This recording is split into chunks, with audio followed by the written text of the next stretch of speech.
தூத்துக்குடி மாவட்டம் எட்டயபுரம் அருகே கோழி பண்ணைக்குள் வெள்ள நீர் புகுந்து சுமார் 6000 கோழி குஞ்சுகள் உயிரிழந்துள்ளன. இது குறித்த கூடுதல் தகவல்களை நமது செய்தியாளர் மோகனிடம் கேட்கலாம். மோகன், 6000 கோழி குஞ்சுகள் உயிரிழந்திருக்கிறது. எப்பொழுது இந்த சம்பவம் நடைபெற்றது? அந்த பாதிக்கப்பட்ட நபர் தரப்பிலிருந்து என்ன கோரிக்கை முன்வைக்கப்படுகிறது? முழுமையான விவரங்களை சொல்லலாம்.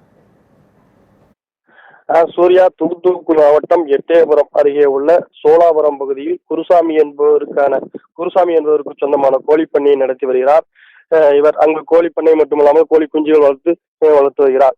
கடந்த 2 சில தினங்களுக்கு முன்பாக தூத்துக்குடி மாவட்டத்தில் புரட்டி போட்ட வரலாறு காணாத மழை காரணமாக அப்பகுதியில் வெள்ள நீர் சூழ்ந்து அவரது கோழிப்பண்ணைக்குள்ளும் இந்த வெள்ள நீர் சூழ்ந்தது.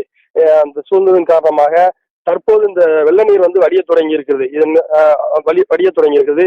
குருசாமி இன்று அவர் கோழிப்பண்ணைக்கு சென்று பார்த்த பொழுது அங்குள்ள கோழிகள் மற்றும் கோழி குஞ்சுகள் உயிரிழந்து காணப்பட்டது அவர் பெரும் அதிர்ச்சிக்குள்ளாக்கியுள்ளது.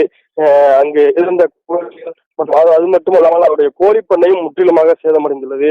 இதை கண்டு அவர் மிகவும் சோகமடைந்துள்ளார். மேலும் இந்த கோழிகள் 6000 அதாவது 1000க்கும் மேற்பட்ட கோழிகளும் குஞ்சுகளும் வளர்ந்தது. முற்றிலும் அந்த குஞ்சுகள் கோழிகள் இறந்துள்ளன.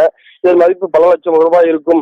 தான் கடன் வாங்கி இந்த கோழிப்பண்ணையை நடத்தி வந்ததாகவும், எனவே அரசு தனக்கு உரிய நிவாரணம் அளித்தால் மட்டுமே நான் இந்த சோகத்திலிருந்து வெளிவர முடியும் என்றும் ஒரு ஆறுதல் அவர் கூறுகிறார்.